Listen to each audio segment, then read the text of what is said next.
নমস্কাৰ।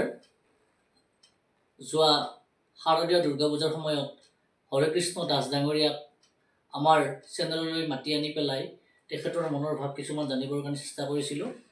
আৰু আজি আমাৰ সৌভাগ্য হৈছে হৰেকৃষ্ণ দাস ডাঙৰীয়াক আজি আকৌ এবাৰ আমাৰ কাষত পাইছোঁ। তো পোনপ্ৰথমতে হৰেকৃষ্ণ দাস ডাঙৰীয়াক অসমীয়া ল'ৰা মই বুলি যিটো আমাৰ ইউটিউব চেনেল, সেই চেনেলটোলৈ স্বাগতম জনাইছোঁ। নমস্কাৰ। পোনপ্ৰথমে মই আপোনাৰ চেনেললৈ আন্তৰিক অভিনন্দন জনালোঁ, লগতে সমগ্ৰ অসমবাসী ৰাইজলৈ মোৰ হিয়া ভৰা ওলগ জনালোঁ। ধন্যবাদ।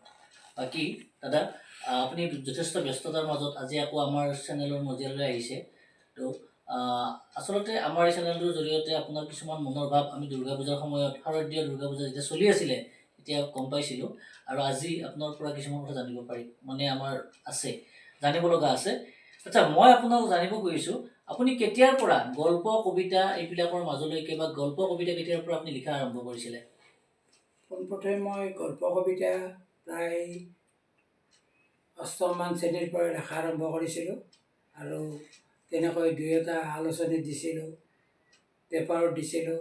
তাৰপিছত মই পেপাৰতো দুখন পেপাৰত মই সাংবাদিক হিচাপেও কৰিছিলোঁ। আমাৰ নলবাৰী আৰু দেওবাৰ বুলি এখন পেপাৰ আছিল, গুৱাহাটীৰ পৰা প্ৰকাশিত। সেইবিলাকৰ জৰিয়তে মোৰ বেছি উৎসাহ বাঢ়িছিল।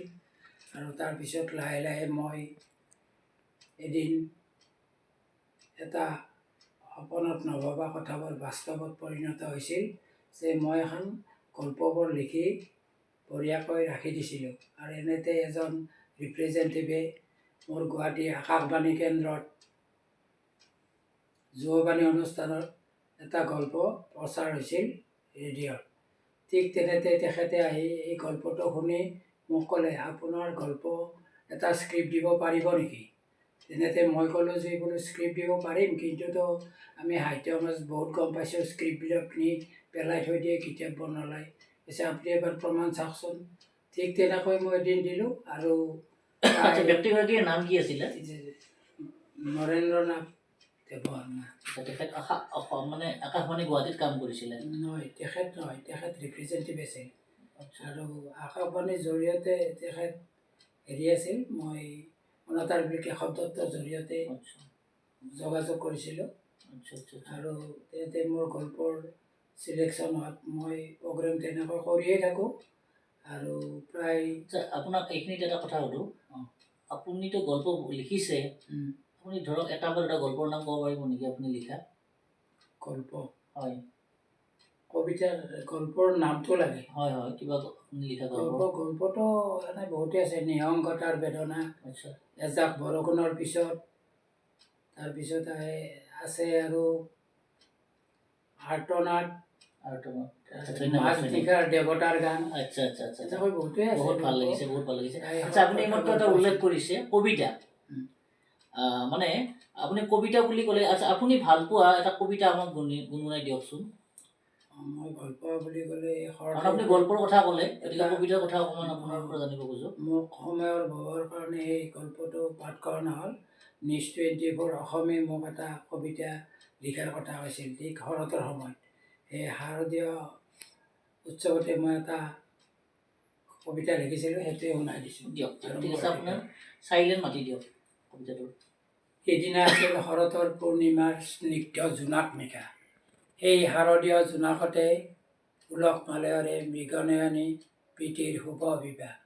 আয়তীৰ বিয়া গীত উৰুলি আৰু বেণ্ড পাৰ্টিৰ প্ৰতিধ্বনিত মাহ হালধি সুবাসৰে ৰবাতলি উদুলি মুদুলি।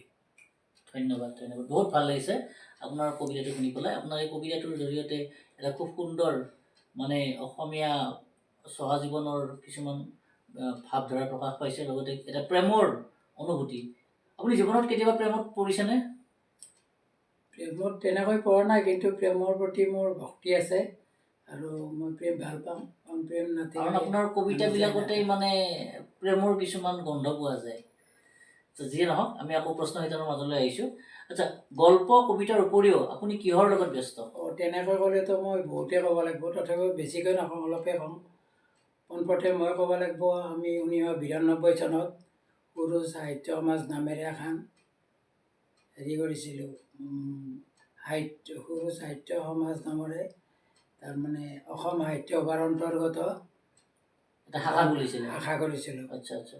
আৰু সেই শাখাৰ পৰা আমাৰ হেৰি আছিল, এখন আলোচনীও আছিল সুৰুজ নামেৰে, সুৰুজ। তাৰে সম্পাদক মই আছিলোঁ। আচ্ছা। আৰু সভাপতি আছিল এজন অধ্যাপক অশ্বিনী কুমাৰ শৰ্মাদেৱ। আচ্ছা। তাৰপিছত তাৰোপৰি আমি এইখন আলোচনী বহু ঠাইতে পঠাইছিলোঁ, প্ৰায় ধুবুৰীৰ পৰা ধেমাজিলৈকে গৈছিল। আচ্ছা। সেইখিনি সময়ততো আপোনাৰ চব আৰু ধৰক লিখা মেলা বা আলোচনাৰ ওপৰতে গোটেইখিনি নিৰ্ভৰ তাতে হৈছিলে। ঠিক তেনেতে মই ৰেডিঅ'তো কাম এইটো কিমান মান কৰোঁতে, চনৰ কথা হ'ব? আৰু যিহেতু 99 চনত। 1990 চনত। তেতিয়াতো আপোনাৰ গোটেই প্ৰিণ্ট মিডিয়া বা কাগজ কলম লিখা মেলাৰে গুচি আছিলে। তেতিয়া আমাৰতো টিভিয়ে প্ৰেছতে নাছিলে, হৈছিল, মানুহৰ ঘৰত মোবাইল প্ৰেছতে নাছিলে। হৈছিল। নাছিল তেতিয়া, হয়। প্ৰেছতে আমি হেৰি কৰিছিলোঁ, গ্ৰুপ চাইছিলোঁ হয়। তাৰে মাজতে, আৰু মাজে মাজে মিটিং পাতিছিলোঁ। উম। এই মিটিঙত উপস্থিত থাকি, তাৰোপৰি অকল সেইটোৱেই নহয়, মই আচ্ছা, আপুনি আমাৰ এইখিনি নলবাৰী নাট্য মন্দিৰত যিবিলাক নাটক হৈছিল, আচ্ছা। বিভু দত্ত, ধ্ৰুৱজ্যোতি শৰ্মা, তাৰপিছত কৰুণা ডেকা, এনেকৈ বহুতৰে নাটকৰ মই সমালোচনা কৰিছিলোঁ। আচ্ছা। আৰু ইয়াত নলবাৰীত কৰাৰ উপৰিও মই তেজপুৰত এনেই কোম্পানীৰ চাকৰি জীৱনত এনেই বহি থকা নাছিলোঁ। প্ৰতিদিনত মই নিউজো লিখিছিলোঁ আৰু সমালোচনা